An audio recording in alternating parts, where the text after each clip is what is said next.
21 nautical miles. That's the width of the Strait of Hormuz at its narrowest. 2 shipping lanes, each just 2 miles wide. 1 lane in, 1 lane out. On February 28, 2026, following joint U.S.-Israeli strikes on Iran, strikes that killed the supreme leader, the Islamic Revolutionary Guard Corps did what energy analysts had called the nightmare scenario for a generation. They closed it. The world talked about oil. Understandably, 20 million barrels a day, gone. The biggest energy shock since the 1970s. But oil is not the story. When it stopped, 9 other supply chains, ones that feed your family, power your phone, build your car, and keep hospital MRI machines running, began to fracture. This is the story they're not telling you. The strait sits between Iran to the north and Oman to the south. There is no international water. Every ship must transit someone's territory, which means one hostile nation can shut it down unilaterally, and Iran did. Saudi Arabia has a backup pipeline to the Red Sea, but it carries 5 million barrels a day against 7 million normally shipped through the Gulf. The UAE's bypass? 1.5 million barrels of capacity against 2.8 million needed. Alternative routes exist. They just don't come close to covering the gap. And that's only energy, because the Middle East isn't only the world's petrol station. It is the primary source of fertilizers that grow our food, chemicals that make our plastics, metals that build our infrastructure, and gases that run our hospitals and microchip fabs. For almost none of these is there a pipeline bypass. There is only the strait. 9 commodities. Let's go. Urea is the world's most widely used nitrogen fertilizer, the invisible ingredient behind roughly half of the food on Earth. 46% of all global seaborne urea exports ship from the Arabian Gulf. When the strait closed, the price at America's main import hub in New Orleans jumped 32% in a single week, from $516 to $683 per metric ton, right before planting season. Farmers don't absorb that cost. They pass it on. Processors pass it on. You pay it at the checkout. And the harvest that will feed your children next year is still sitting in a bag on a ship that hasn't moved in weeks. You've never thought about sulfur. That's exactly the problem. It's a byproduct of oil refining, automatically extracted as industrial exhaust. The Gulf sets the global price for nearly half of all seaborne sulfur trade. And sulfur becomes sulfuric acid. And sulfuric acid does 2 enormous jobs. First, it refines the nickel, cobalt, and copper inside every EV battery.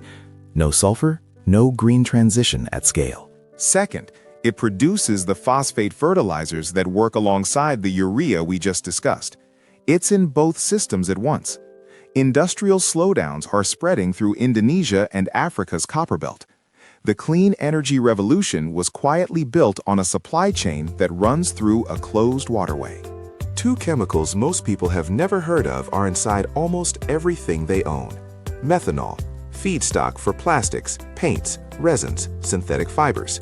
A third of global seaborne trade passes through the strait.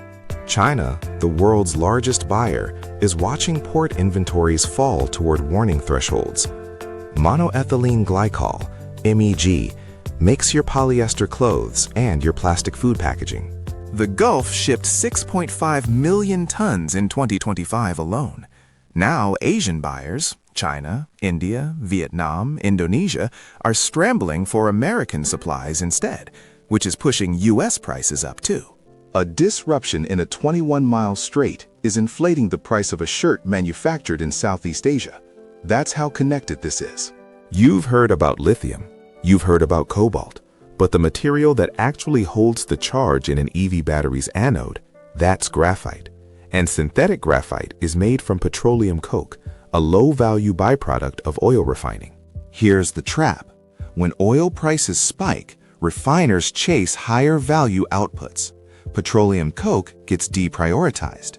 So as the crisis drives oil prices up, it simultaneously squeezes the feedstock for the batteries designed to replace oil.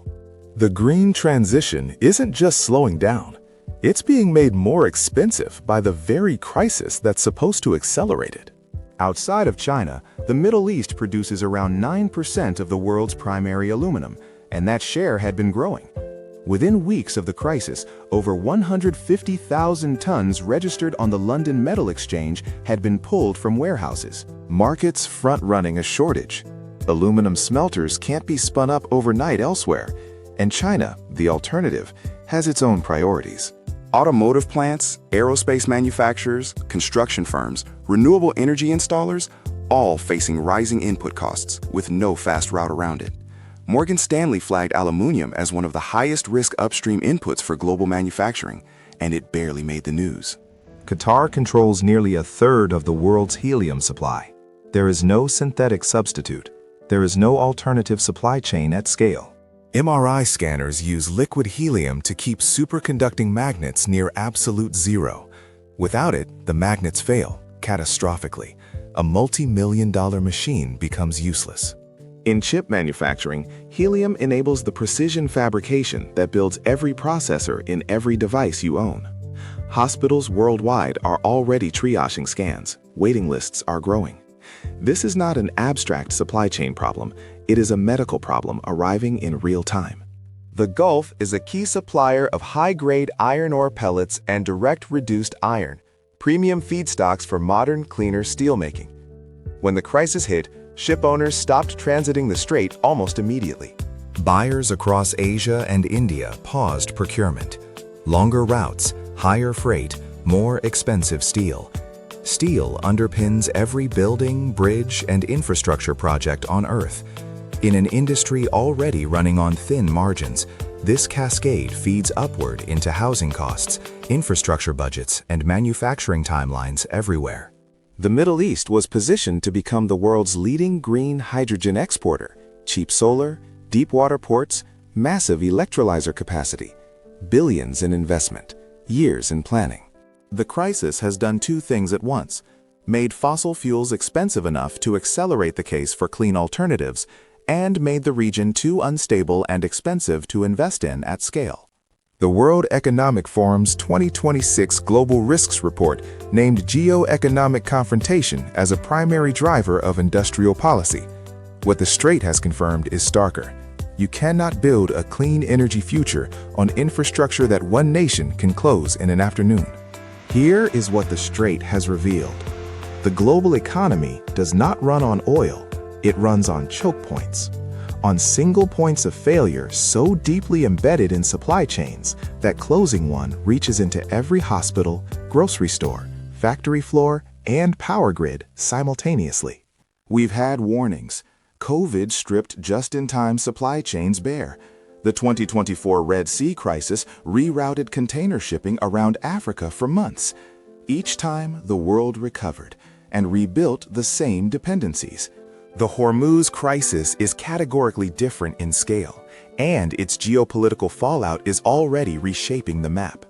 China, whose coal-based fertilizer production is insulated from the strait, could step into global markets as shortages deepen, extending its leverage. Russia and Belarus, already major fertilizer exporters, may deepen coordination with Beijing on global distribution. The Atlantic Council put it plainly: this crisis is helping Beijing and Moscow, and hurting almost everyone else. Supply chain experts are clear. Inventories for most of these commodities cover only a few weeks. Substitution options are slow, and the adjustments required, new suppliers, new routes, new infrastructure, take years, not days. 21 nautical miles. That's all it is. A strip of water you could drive across in 20 minutes.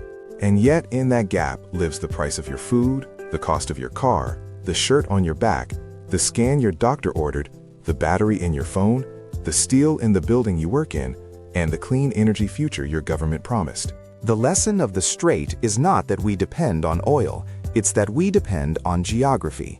We built the most efficient economy in human history, and we threaded it through a handful of narrow passages that any determined actor can close. The question isn't how we reopen the Strait. That's a military problem. Someone will solve it. The question, the one that governments, industries, and every person watching this needs to start taking seriously, is this: why did we build the entire world through a single door? And what happens the next time someone decides to lock it?